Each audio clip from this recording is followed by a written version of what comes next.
What if one wise decision could stop a disaster? Allow me to introduce you to Abigail in 1 Samuel 25, a woman for wisdom and humility. She was married to Nabal, a very rich man whose possessions and business were in Carmel.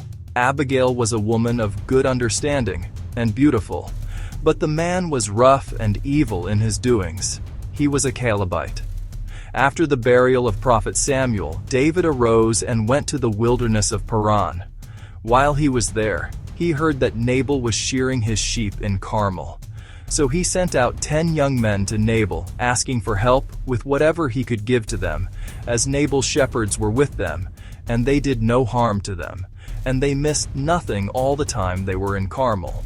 In other words, they were treated well. David mentioned to his young men for Nabal to ask his young men for, they would tell him how they were treated. And Nabal answered David's servants and said, "Who is David? Who is the son of Jesse? There are many servants nowadays who are each breaking away from his master. Shall I then take my bread and my water and my meat that I have killed for my shearers, and give it to men when I do not where they belong?" David felt insulted, and he told his men to gird on their sword as they were going to go after Nabal. But one of Nabal's young men told Abigail, Nabal's wife, "Behold, David sent messengers out of the wilderness to salute our master," and he railed at them. But David's men were very good to us, and we were not harmed, nor did we miss anything as long as we went with them when we were in the fields. They were a wall to us night and day, all the time we were with them, keeping the sheep. So know this and consider what you will do, for evil is determined against our master and all his house, for he is a wicked man that one cannot speak to him. Abigail made haste and prepared foods and drinks and laid them on the donkey. And she said to her servants to go on before her. She did not tell her husband what she did. She was on her way when she met David and his men who were coming down opposite her.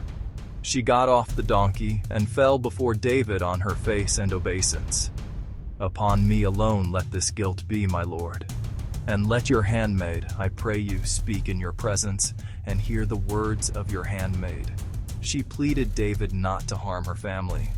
She even mentioned that her husband Nabal was not only foolish but wicked.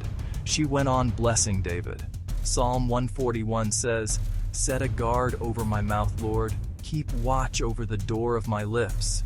David, seeing Abigail's humility, said to her, "Blessed be the Lord, the God of Israel, who sent you this day to meet me, and blessed be your discretion and advice." Wisdom spoken at the right moment can change the course of history. If this story touches your heart, please subscribe, like, and share. Thanks for watching, and God be with you.